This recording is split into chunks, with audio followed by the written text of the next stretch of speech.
আসসালামু আলাইকুম রহমতুল্লাহি ওবরাকাতুহু।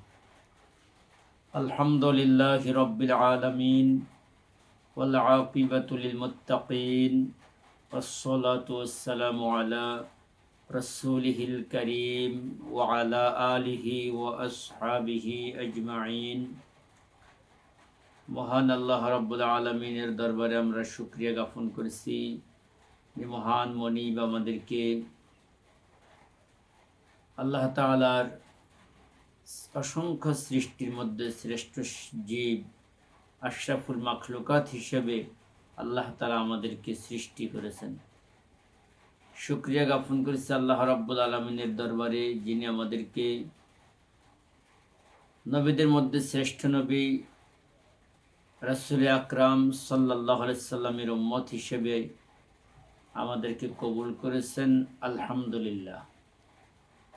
আমাদের প্রিয় নবী হযরত মুহাম্মদুর রাসূলুল্লাহি সাল্লাল্লাহু আলাইহি সাল্লাম যখন ইসলাম প্রচার করছিলেন, ইসলামের দাওয়াত যখন মানুষের কাছে পৌঁছিয়ে দিচ্ছেন, ইসলামের বাণী মানুষদের কাছে যখন তিনি পৌঁছিয়ে দিচ্ছেন, দলে দলে মানুষ ইসলাম কবুল করা শুরু করলো, তখন আরবের কাফির মুশরিকরা রাসূল করিম সাল্লাল্লাহু আলাইহি সাল্লামের সাথে যাবতীয় চক্রান্ত শুরু করে দিল। একটি চক্রান্ত হচ্ছে আজকের এই ঘটনাটি। প্রথমে আবুল আসওয়াদ বলল, আমরা তাকে এই শহর থেকে বের করে দেই।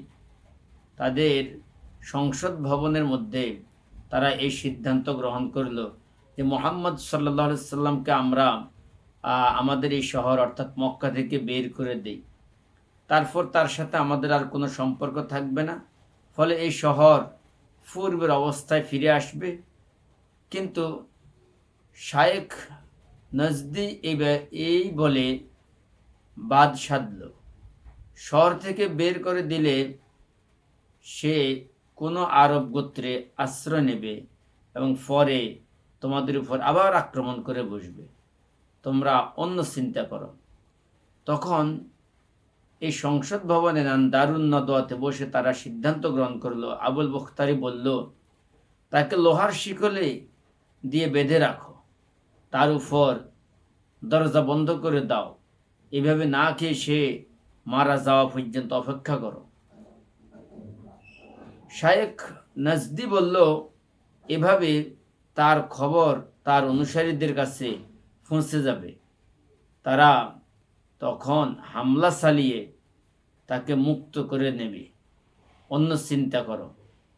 শয়তান আল্লাহ তাকে আরো অপদস্থ করুক, শয়তান চাচ্ছিল আরো খারাপ কিছু। এবার তার দোসর আবু জেহেল মুখ খুলল যে মুখ থেকে ভালো খবর আশা করা যায় না।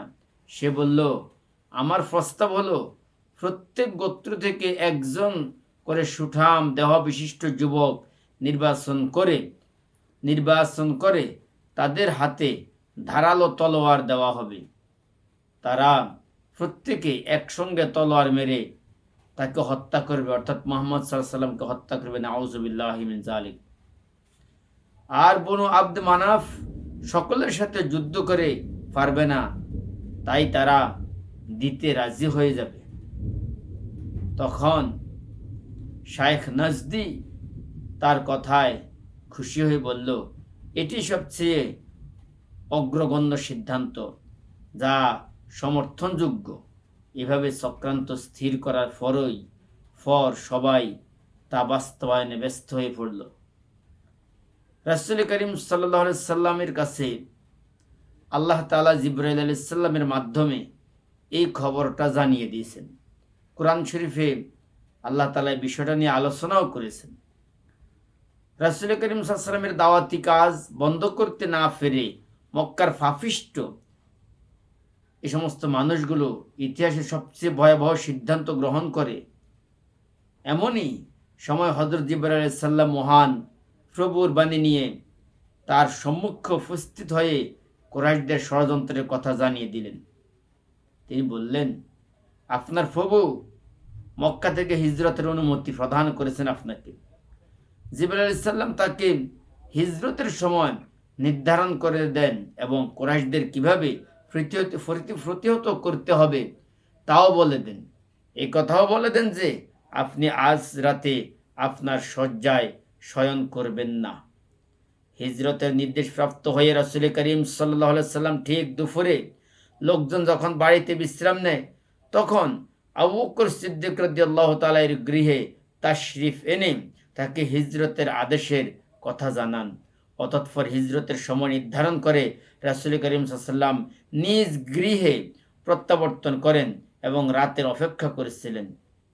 তার প্রস্তুতির ব্যাপারে কেহ কিছুই জানল না।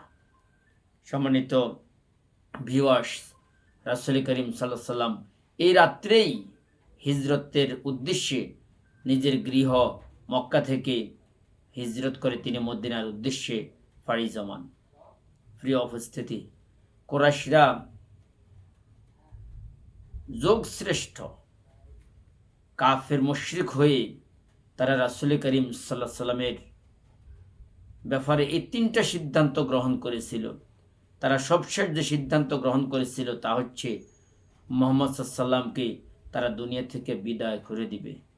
আল্লাহ তাআলা তাদের এই সিদ্ধান্তকে নস্যাৎ করে মুহাম্মদ সাল্লাল্লাহু আলাইহি সাল্লামকে হেফাজত করেছেন। মুহাম্মদ সাল্লাল্লাহু আলাইহি সাল্লামকে হিজরতের জন্য মক্কায় অনুমতি দিয়েছেন। আজ পর্যন্ত এই পৃথিবীতে যারা ইসলামের দাওয়াত দিবে, দিন ইসলাম প্রচার করবে, তাদের ব্যাপারেও আমরা দেখছি এ সকল সিদ্ধান্তই আসে। আল্লাহ তাআলা যারা ইসলামের পথে কাজ করেন, দিন ইসলাম প্রতিষ্ঠিত করার জন্য যারা কাজ করেন, তাদেরকে সকল কাফের মুশরিক এর কবল থেকে আল্লাহ তাআলা হেফাজত করুক। আসসালামু আলাইকুম ওয়া রাহমাতুল্লাহি ওয়া বারাকাতুহু।